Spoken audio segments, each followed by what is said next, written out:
Welcome to The Play. It's Monday, May 13th. I'm Dave Morris alongside Nick Tragakis. Nick, thanks for your time today. Yeah. The Play is a look ahead at some of the headlines and stories you can find in the upcoming editions of The Oklahoman. And one of the top stories last week continues to be something we're following this week. Nolan Clay is following the Rebecca Bryan murder trial. Yeah, Nolan was out at Canadian County Court today. Testimony continued. The prosecution is still putting on their case against Rebecca Bryan.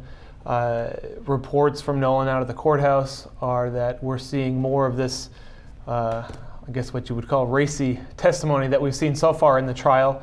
A lot of it is the prosecution trying to point to Rebecca Bryan's behavior and describing it as maybe being a little bit off-putting after her husband was just killed.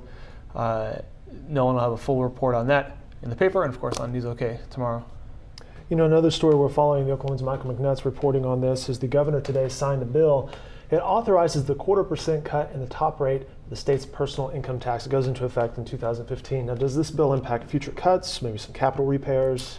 Yeah, there's kind of a couple different elements to this bill.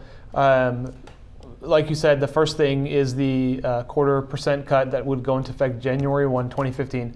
If certain economic thresholds are met, and the budget shapes up a certain way, there would be another cut in 2016 that would take it down to 4.85%. We've reported in the paper that the average taxpayer would see about an $88 a year bounce back into their paychecks. If it's a high-earning person, they may see more than that.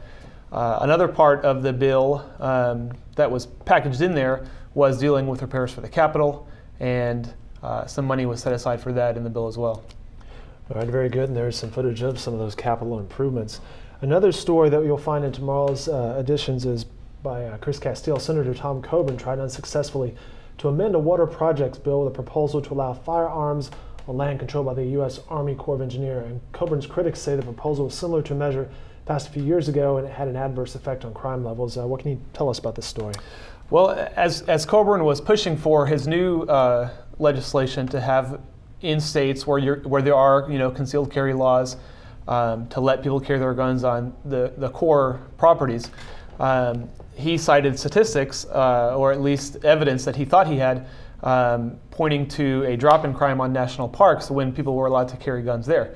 At the time, he didn't have the hardcore statistics and figures with him. Well, the National Park Service put those numbers together. And what they found was it actually was the opposite of what Coburn was claiming, that some violent crimes had in fact gone up after guns were allowed at national parks. The measure didn't make it through anyways, but the Park Service was quick to point out that maybe they're not the biggest fans of having more guns on the, right. on the park property there.